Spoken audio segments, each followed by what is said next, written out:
This is Tim Bryce with my column entitled Stand Up for Morality, Part 4 of 8. This is Part 4 in my series on morality as derived from my new ebook, Stand Up for Morality. In Part 3, we discussed how morality affects our culture. Here in Part 4, we will discuss how morality is taught and learned. So how is morality taught or learned? Some psychologists believe that sociopaths are born without a conscience.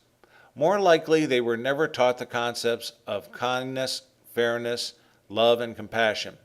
That these are admirable traits. As such, they never developed a conscience.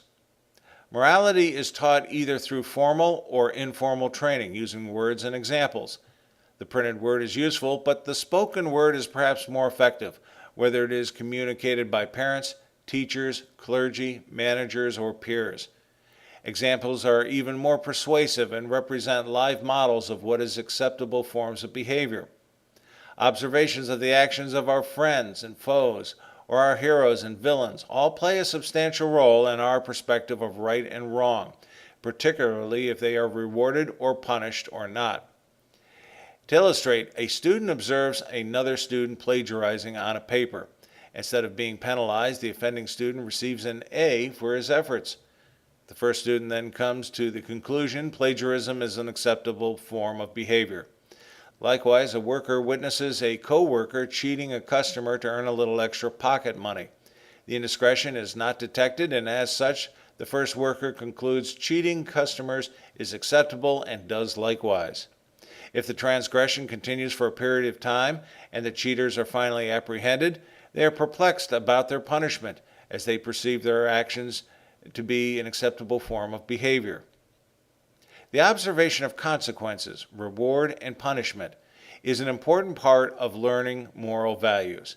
In the event an offender is caught committing a crime and the person's superior does nothing to discipline the person, such as the teacher or manager in the examples above, this too is observed by others and influences values.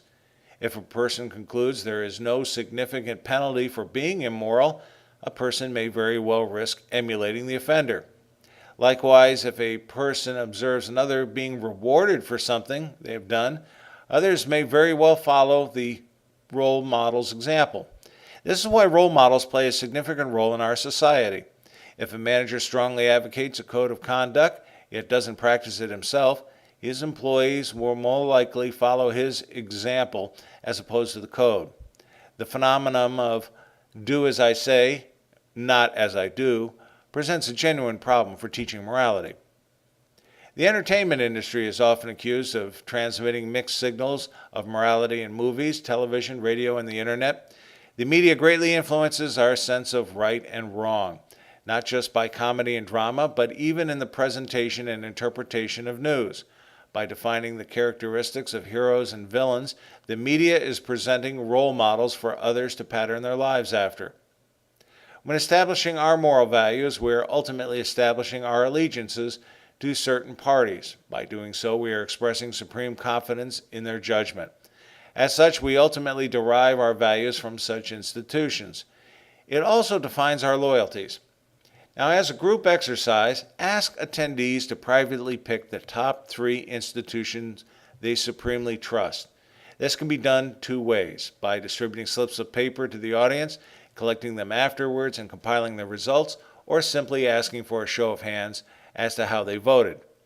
Pick top 3 institutions you supremely trust in terms of moral values and put them in priorities 1, 2, and 3. Here's your list: church or religion, your company, country, cultural heritage or race, entertainment industry, family members, fraternity, friends, gang, government, military, news media, political party, school, sports team, or some other institution. Or how about this? None of the above. Not surprising, the top 3 answers are typically family, church, and country. The answers will vary based on the age of respondents. For example, how teenagers perceive the world is substantially different than older people. Nonetheless, the answers here provide great insight into who influences you and how your moral values are derived. Undoubtedly, this will change with the passing of time as we find faults with the institutions. Next time, in Part 5, consider the other institutions affecting morality. Stand Up for Morality is an ebook available in PDF, Kindle, and audio formats. All are available through MBA Press. The Kindle version is available through Amazon. Friends, keep the faith. You can find me on the internet at timbryce.com.